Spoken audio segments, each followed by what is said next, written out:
What's happening, everyone? My name is Alex and welcome back. In today's video we are checking out one of the latest e-bikes from Jansno.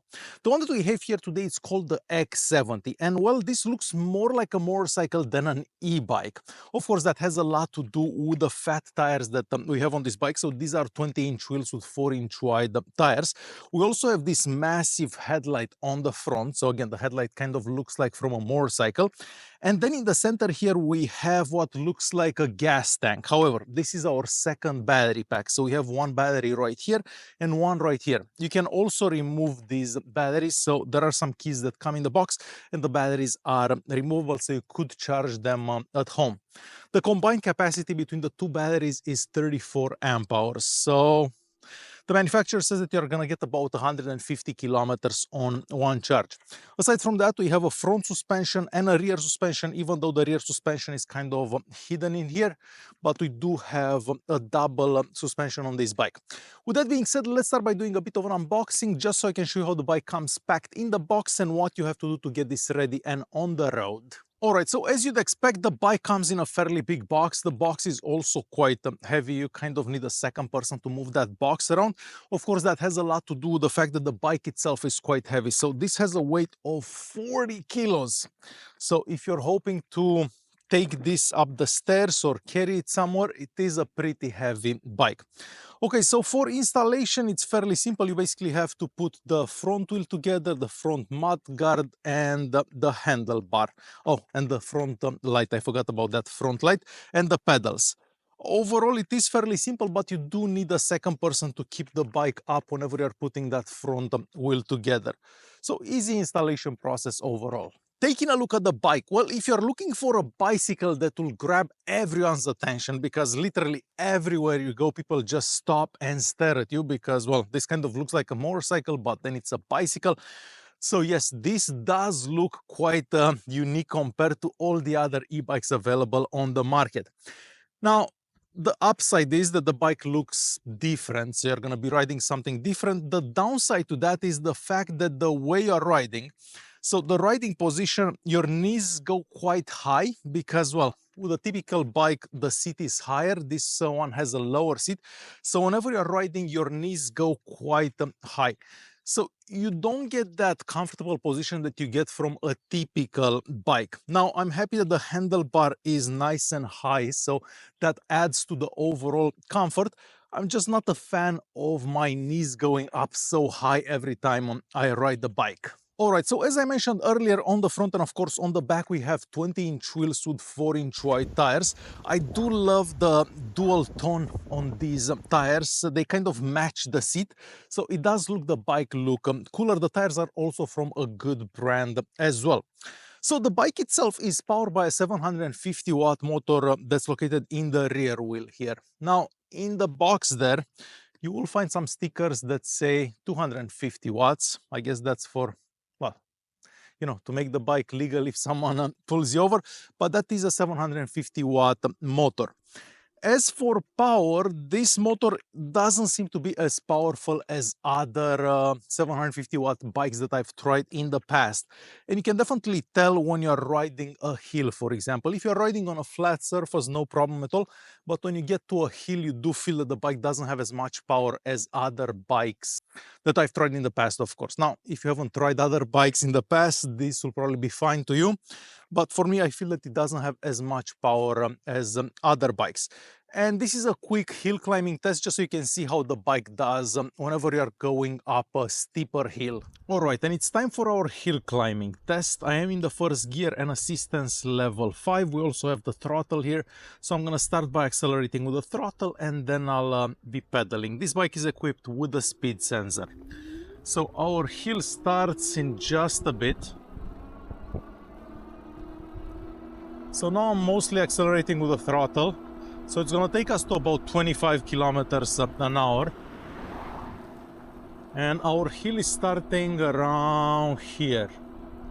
I'm not sure how you can see how well you can see that on the camera, but it is fairly steep. You'll notice that the bike starts slowing down very soon. So we are dropping speed. We are at 20 kilometers an hour. 16, so I cannot keep going with the throttle only, so I'm gonna have to pedal. After you pedal for a bit, the speed sensor kind of kicks in and then you get power. But this bike doesn't feel as powerful as most bikes with a 750 watt motor.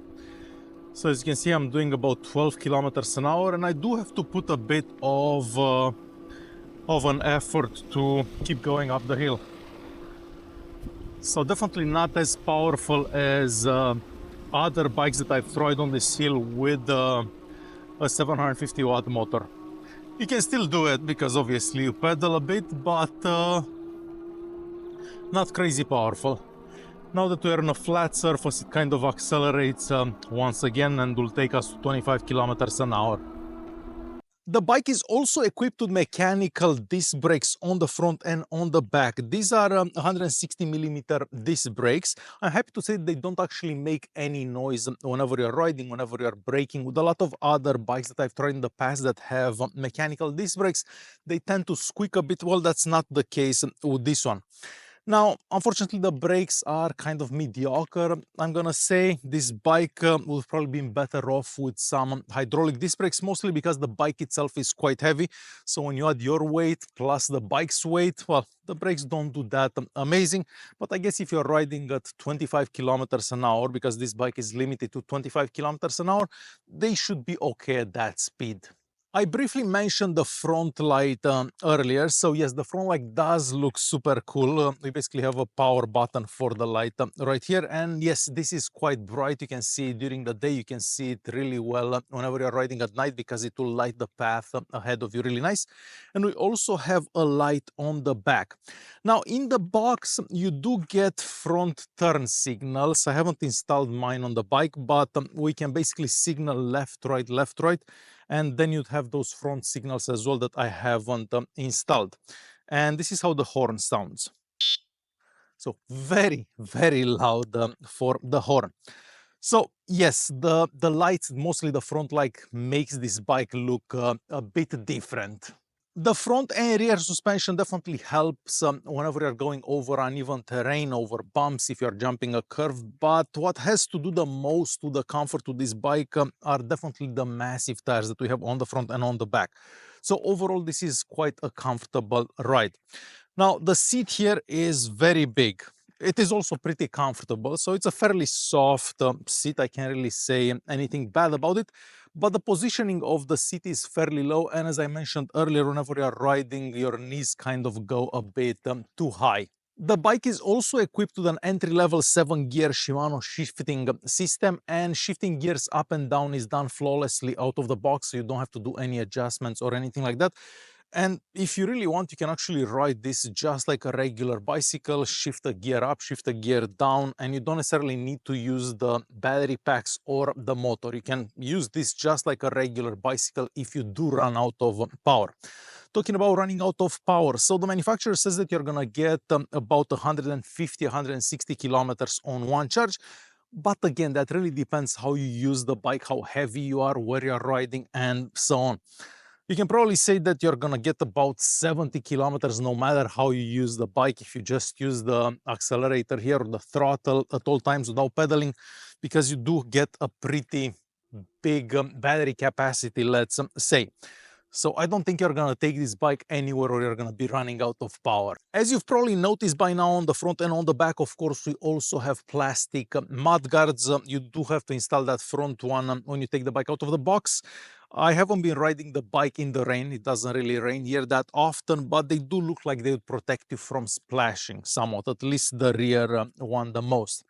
All right, and moving on to our handlebar. The first thing you will notice here is the fact that we have an ignition key. So we have a couple of keys here, and that's the only way you can actually power on the bike. So I'm very, very happy to see that they actually included an ignition, because like this, not everyone will be able to just power on the bike and take the bike with you.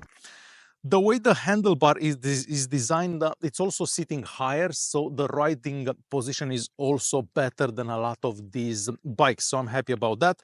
The grips here are made out of rubber. They seem to move a bit. The brake levers are made out of plastic, nothing that exciting about them.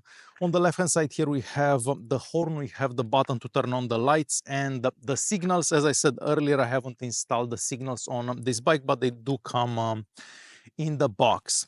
On the right hand side here we have the throttle, the ignition, and our shifter. The screen is on the left hand side of the handlebar here, and even though this is not the most exciting screen that I've seen on the bike, it shows the speed, it shows the battery, it shows the mode that you're in.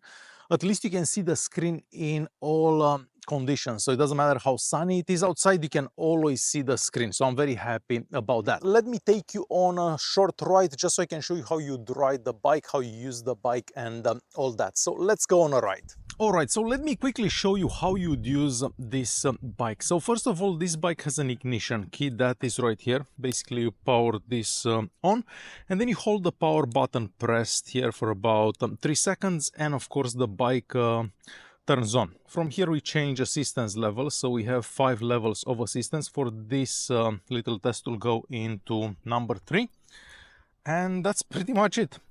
Now, this bike is equipped with a speed sensor, so basically after you start pedaling, in a couple of seconds the bike will start assisting you.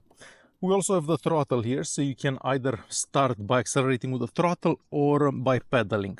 So first I'll show you how it goes if you accelerate with the throttle. So kind of like a motorcycle. And if you pedal, so I'm gonna start pedaling. And now the bike kind of starts assisting me once it figures out that I'm actually pedaling. So a speed sensor, I guess, for this kind of bike is good enough in my opinion. So I'll go to assistance level 5. This will take us to 25 kilometers an hour. And we'll do a bit of a brake test here. Takes a little bit to brake for sure.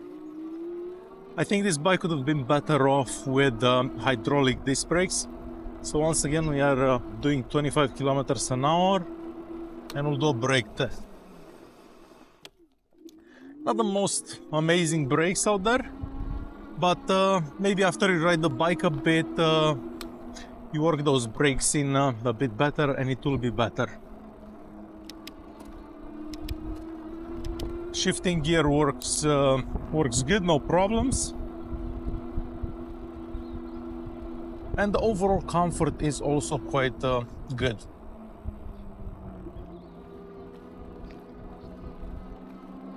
So that easy riding this bike. Pretty much like all the other fat tires e-bikes that I've tried in the past, the tires make for a pretty comfortable ride. Plus we have that front suspension, we have that rear suspension, and I'm happy that the bike doesn't actually make any noise whenever you're riding, because you cannot hear anything, just quietness. So that easy riding this bike. So to quickly conclude this video, if you're looking for a bike that looks like no other, well, look no further, because the X70 here does look very different. I love this gas tank, let's call it, up top here. Of course, that's a battery pack. I love the way that looks. I love the way the seat looks, and overall the bike does look different. Now, because of this different look, of course, you're not gonna get the most comfortable ride. So it really depends if you're looking for a bike that shows or a bike that's more comfortable for riding. So it is really entirely up to you. But if you're looking for a bike that looks unique, well, look no further, because this definitely looks very unique.